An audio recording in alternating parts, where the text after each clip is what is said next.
Welcome to Aya Healthcare. This is Chris Renner, and this is a part of my first time traveler series. And in this episode, we are going to discuss housing. So, housing is probably the biggest anxiety inducer for my new travelers. It doesn't have to be, but until you actually do it, you won't realize it's not as big of a deal as you may think going into it. So, let's talk about it, right? So, you have two options when it comes to housing. Your first option is that Aya can provide you housing. We've got an awesome housing department. Never, ever had a complaint. Always super safe, super nice places, as close to the facility as we can get them. A lot of times, you'll go onto message boards and you'll see the dreaded message like, oh my gosh, my agency put me up like in the worst possible place, super dangerous. It's next to a meth lab, not a cool place. We don't do that. We never had a complaint.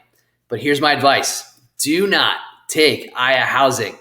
If you talk to any seasoned traveler, they're all going to tell you the same thing. Don't take agency housing. Take the housing stipend and go find your own housing. So what does that mean?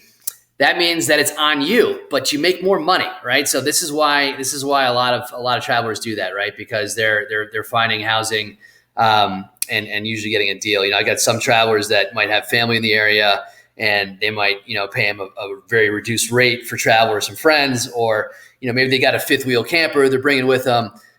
So they've got, cheaper options for that housing. Anyway, that's my recommendation to you. But here's my cardinal rule when it comes to finding your own housing. Okay. So I do not want you to book a place on Airbnb, Vrbo, whatever, before you get there. What I want you to do is I want you to get a extended stay hotel for that first week of your assignment. We've got plenty of corporate discount codes that are at your disposal that you can take advantage of. But the purpose of that is that I want you to get out there and I want you to check out listings with your own two eyes, to kind of avoid, I use the meth lab reasoning because I want you to see it. I want you to see it, make sure it's a safe area, make sure it's close enough to the hospital, make sure it's what you're looking for.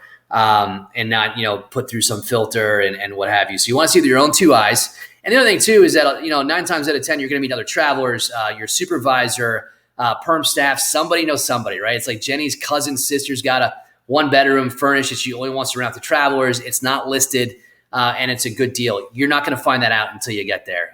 You also might have message boards posted on your unit with various housing or other travelers that are looking for travel partners to go in on a place together. So they're kind of sharing in and keeping the rest of that stipend. So as far as housing goes, that's my recommendation. The only time you really run into housing issues is if you're going to a town that's got a population of less than 25,000. Housing might be scarce. So there are times where where I have travelers may utilize our housing department. So if it's really hard to find, they may just want to do it. I also have other travelers that don't want the headache of finding their own housing. So they'll just use Aya. They know they're not going to make as much money, but it's worth the trade-off to them. So again, totally customizable. It's something that we can discuss, in more detail and go over your options and what that looks like. But again, huge anxiety inducer for the first-time travelers. Doesn't need to be. But once you do it, you realize, again, it's not as big of a deal as you think. So, again, schedule a time to talk with me. I am always here, and thank you for watching this video.